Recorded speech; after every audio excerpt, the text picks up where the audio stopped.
Hey listeners, watchers, and everybody say us about heavenly stuff. This video today is showing you the Xhosa rhymes, the ancient rhymes that we sang back in the days. Now we were singing it in the 80s. Now those songs were coming from way back from our grandparents. They were singing the same songs. So these songs are very prophetic and they're showing stuff that's happening now. So they're prophesying, but we're just singing. Now when I look at them, I see a whole lot of things that are happening now prophesied through these songs. Let's just look at the first one real quick. Now this one, giving you a bit of background. This one is talking about this other boy is talking to the other one that there is something down the swamps, by the swamps, there's a female frog by the swamps, by the dirty waters. So they gotta just go and destroy this female frog. Okay, that's basically what the story is about. So now let me read the English part first. So it says, over there in the swamp, there by the dirty waters, there's a female frog. I saw her here. She's making noise. Take your rods. Let's go hunt her down. She's making noise. Okay, that's basically what he's saying. Now, in the Xhosa version, phaya entilini apha ezadungeni kukho nomasele bendimbonisele yiva wenzintsholo thatha ezakho intonga siyokumzingela uyafundekela. So that's what the Xhosa version is saying, in case you want to compare Xhosa to English and learn how to pronounce those words. So now that's prophecy. That was back in the days. Now look at what's going on now. Now, all over the news talking about the draining the swamp. There's a swamp. You can even see the pictures over there. I draw them out from the news, from what's going on. Every talk is talking about draining the swamp. There's the frogs. So just look into the news and listen to this song, and you'll actually understand what's going on. Okay, so these songs are prophesying. Look at the second one. This second one is a little long one, but it's talking about, giving a background now. It's talking about this parent, it's a mom. Okay, this mom is calling out her kids. The kids are in the other room. So these kids, she's saying, no, kids, come here. And then the kids are scared to come over. They say, no, they're talking about there's a wolf that's standing by the door. It's scaring them, so they can't go over. And the mom said, what wolf? I can't see no wolf. What are you talking about? So there's a wolf in there. You know? So that's the background of what's going on. So the mom is talking to the kids, trying to get them over, but the kids scared to come because they're talking about the wolf. Okay, now here, let me read the English side first so you can understand in a step by step what's going on. So the parents called my kids, and the kids, mom, parent, come to me. We're scared. What you scared of? A wolf? Where is it at? By the door. What's it doing? Eating. Eating what? Bread. With what? Blood. Go to bed then. No way. Stand up then. No way. It's been dead. Now the parent telling the kids, it's been dead a long time. And then they all started to celebrate when the mom is telling them, actually, what you're scared of is been dead a long time. So now you can read the Xhosa side. Let me read it for you so you can understand. Bantwana bam, mama, yizani kum, siyoyika. So noyika ntoni ingcuka. Ihleli phi emnyango, yenza ntoni iyatya, itya ntoni isonka, ilumela ngantoni ngegazi, gazi is blood. Lalani, that means sleep. Lala land, lala means sleep. Ayo means no way. Vukani means wake up. No, like stay up. No way. Parent, oh, kudala yafai, that means been there for a long time. And then everybody started celebrating. So now think about it. This is really prophesying what's going on right now. I mean, wolves. Everywhere you think about, it's talking about wolves. There's wolf. There's what you call this now? There's the New World Order. Let me just call it New World Order, okay? Because now, if you start tabling this thing down, like dissecting it down one by one, look at what they're scared of. They're scared of the wolf. Where's the wolf? So the wolf is the New World Order. That's the symbolism of the wolf. It's the New World Order. I mean, you can see how it's marked out. The New World Order is marked as by the wolf. Is the wolf, and then the kids are saying it's by the door. That means it's making its way. It's coming in. The New World Order, and then it's eating bread. The daily bread is what everybody want to hear, like the economic growth, the economic this, and all these things that the New World Order is saying this is gonna bring on board. Okay, that's the daily bread, things that people want to hear, want to eat, want to feed on. Okay, and then what's it eating that bread with the blood, which means it's mixing the truth with the bloody agenda. Okay, that's what's going on. And then the mom said, no, no, no. Then, because the mom is not taking this whole thing seriously, because she's telling them this thing y'all scared of is being dead. Okay, it's being dead. So the New World Order has been defeated. That's what she's trying to tell these kids who are scared sitting behind there. Okay, so that's what this song. You can see how prophetic this thing is. This song is telling them that this New World Order y'all scared of is being dead, and then they start celebrating when they hear that. Less. Okay, so let's look at the next one. The next one is this man is this. Okay, it's like a spectator. Okay, somebody. So this lady, Miss Gayo, she's carrying a dog. This dog, it's a live dog. Okay, so she's carrying a dog walking, and then this other person says, "Hey, why are you carrying? What's you carrying?" And this she says, "No, I'm carrying a dog. I'm. Why are you taking? Where are you taking it to the wilderness? Why? What's going on at home?"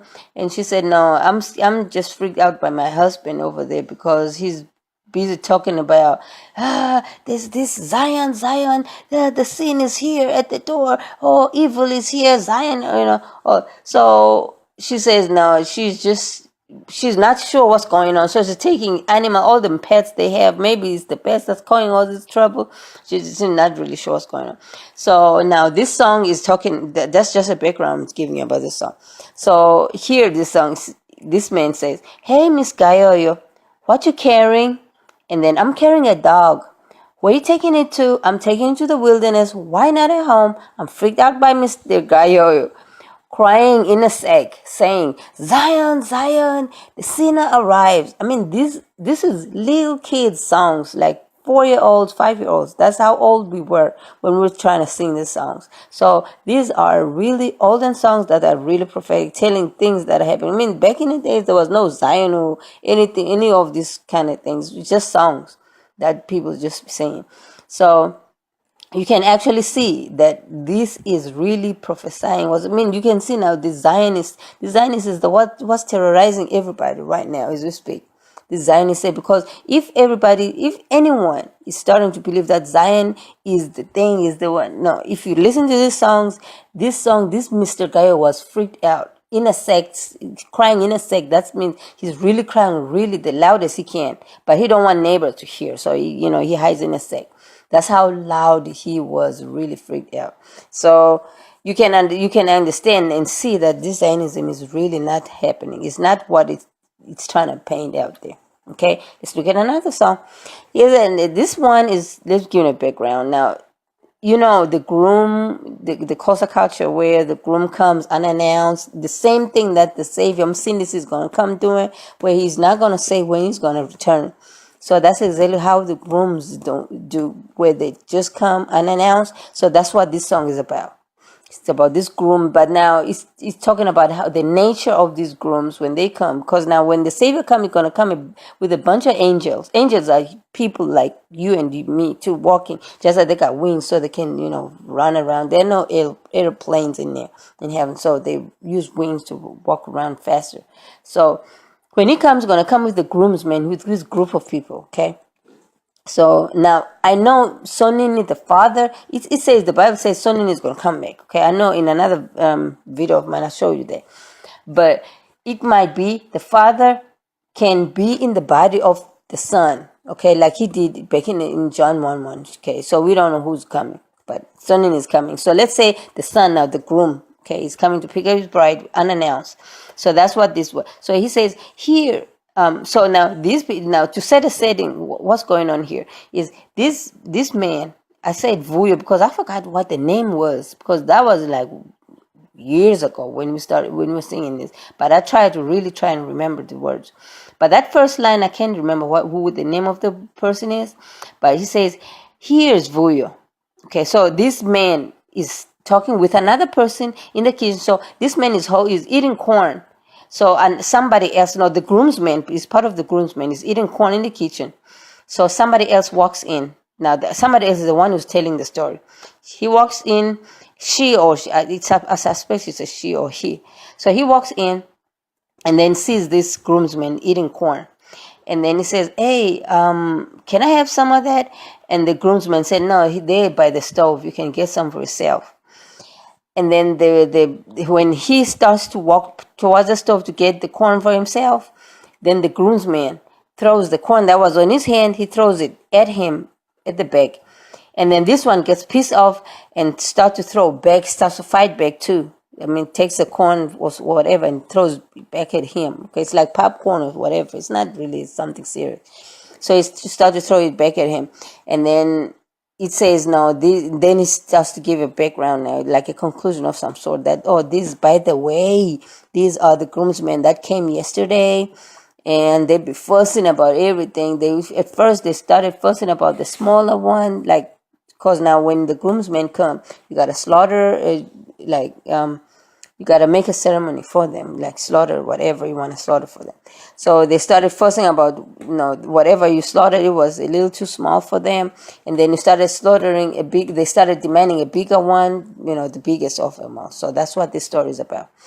So, yeah, so he says, he opens up, here's Vuyo. I think it was Vuyo, I can't remember. If a Xhosa person remembers it, just correct me there. Here's Vuyo chewing a corn. And then I said, give me some. He said, they by the stove. I went to try them out. He hit me with them. I hit him back. Victim of the groomsmen. They came yesterday. Fussing for the smaller one. They still rejected the smaller one. Fussing for the bigger one, the biggest meat of all. Okay, that's what the song. And then the Xhosa version says, Nang vuy intantla tinkobe. That in the Congo is, what is the seziko? Ndaya ndalinga wandibetha ngazo. Beta is to hit him. Wandibetha ngazo nam ndaphindisa and hit him back. Choba labayeni. Bayeni is the groomsman. Choba labayeni. Bebefika izolo. Izolo, it means yesterday. Bebefika izolo. Bekhalele ncing. Ncing means smaller. Bekhalele ncing. Bayala. Bayala, it means to reject. Bayala. Bakhalele nkulu. Nkulu means bigger. Yona nyama enkulu. Nyama means meat. Okay. So there you go. So through these rhymes you learn prophecy and you can learn the language as well. Okay. So I'm putting everything side by side so you can kill two birds with one stone. Okay. So now let's go on to the next one. This is the last one. This one is more of telling a biblical story of what was going on with Msindisi, now the Savior. Okay. So it talks about Getsemane sambona. Yeah, sambona. Hiti, boto, umhlaba uyavuma, which means Getsemane, we saw him. Oh yes, we saw him. Praises, the whole world sing praises. That's what this song is saying. Okay, so it's more like singing about Msindis. Okay, so that's what everybody was singing when they was young. Okay, so yeah, that's what this is. It's just this particular one is just showing you that even though there was no Bibles at the time, because I know the New Testament, that was new, because there was also the New Testament came, and I was still there when the New Testament came. So, and I know the New Testament came out in 1975. Okay, so but not everybody had access to it. But it was published in 1975. But not everybody had access to it. So when we were in the 80s now, that's when we got a hold of but we saw it as if it's coming for the first time. But that's when they started distributing it everywhere. Okay, you can learn and see the history when all these things were distributed. Okay, you'll see my other video that I'm going to load today too. It's talking about I'm explaining about the different words when the Bible was written and when it was published, all the towns and the cities and all the names that they were called. And I'm giving you some background on the writing of the ancient Bible, okay? Right, so yeah, there you go. Prophetic rhymes, prophetic songs, because songs carry a really good message. If you can remember a whole lot of other songs in Bantu languages, you will see that these songs are singing about things that happened before, and they are prophetic things. Some of them are shown in the scripture. A lot of them actually are shown in the scripture. Some are prophetic things that are still going to happen, but we're just told to sing because that's the only way that a message can carry on through generations when you sing it. Okay, when people sing it. So that's what children be singing from the olden, even the stories. If I were to remember the stories, the olden day stories, they were talking about things. Mazimzim, typical example. Mazimzim, which means zimzumum, which means the giants. The giants now that we got. But anyway, let's keep focused. So that's what I was talking about, the rhymes. Okay, bye.